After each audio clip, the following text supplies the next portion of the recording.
And ನಿಮ್ಮ ಅಕೌಂಟ್ಗಳನ್ನ private ಇಟ್ಕೊಂಡಿರ್ತೀರಾ, 0 ಪೋಸ್ಟ್ಗಳನ್ನ ಮಾಡ್ಕೊಂಡಿರ್ತೀರಾ, ನಿಮ್ಮನ್ನ ಒಂದು ಕಮೆಂಟಲ್ಲೂ ಕೂಡ ಮೆನ್ಷನ್ ಮಾಡೋಕ್ಕಾಗಲ್ಲ.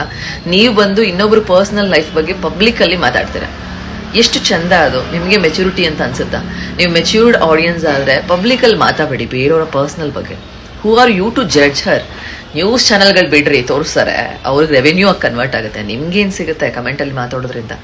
ಅವಳು ಹಿಂಗೆ ಮನೆಗೆ ಬಂದು ಹಾಳು ಮಾಡಿದ್ಲು, ಅವಳು ಈ ಥರ ನೀವು ಹೆಂಗೆ ಡಿಸೈಡ್ ಮಾಡ್ತೀರಾ? ಸೆಕೆಂಡ್ ಅನ್ನೋ ರೀಸನ್ಗೆ ಅವಳು ಕೆಟ್ಟವಳು ಅಂತ ಹೆಂಗೆ ಡಿಸೈಡ್ ಮಾಡ್ತೀರಾ? ಫಸ್ಟ್ ಆಫ್ ಆಲ್ ಅದನ್ನು ಹೇಳಿ. ನಿಮಗೆ ಅವರು ದರ್ಶನ್ ಸರ್ ಬಂದು ಹೇಳಿದಾರಾ ಇವಳು ಬಂದು ನನ್ನ ಲೈಫ್ ಹಾಳು ಮಾಡಿದ್ಲು ಹಾಗೆ ಹಿಂಗೆ ಅಂತ? ಬೇರೆಯವ್ರಿಗೆ ಏನೋ ಒಂದು ಪರ್ಸ್ನಲ್ ಮ್ಯಾಟರ್ನ ಅಷ್ಟು ಚೆನ್ನಾಗಿ ಕಮೆಂಟ್ ಸೆಕ್ಷನಲ್ಲಿ ಡಿಬೇಟ್ ಮಾಡ್ತೀರಾ ಅಂದರೆ ಏನು ನಿಮ್ದು ಕಮೆಂಟ್ ಮಾಡೋದೇ ಕೆಲಸನ ಅಥವಾ ಕಮೆಂಟ್ ಮಾಡೋದೇ ಕಾಯಕನ? ಇನ್ನೊಬ್ರು ಪರ್ಸ್ನಲ್ ಬಗ್ಗೆ ಮಾತಾಡೋದೇ ಕಾಯಕನ? ಏನಾಗಬೇಕಾಗಿದೆ ನಿಮ್ಮ ಪರ್ಸ್ನಲ್? ಅವ್ರ ಪರ್ಸ್ನಲ್ ಬಗ್ಗೆ ನೀವು ತಿಳ್ಕೊಂಡು, ನಿಮ್ಮ ಪರ್ಸ್ನಲ್ಲೇ ಎಷ್ಟೊಂದು ಇರುತ್ತೆ ರೀ. ನಿಮ್ಮ ಪರ್ಸ್ನಲ್ ವಿಷಯಗಳನ್ನ ತಿಳ್ಕೊಂಡವ್ರು ಯಾರೋ ಒಬ್ಬರು ನಿಮ್ಮ ಫ್ರೆಂಡು ಪಬ್ಲಿಕಲ್ಲಿ ಅದನ್ನು ಕಮೆಂಟಲ್ಲಿ ಹಾಕ್ಬಿಟ್ರೆ ಹೆಂಗಿರುತ್ತೆ?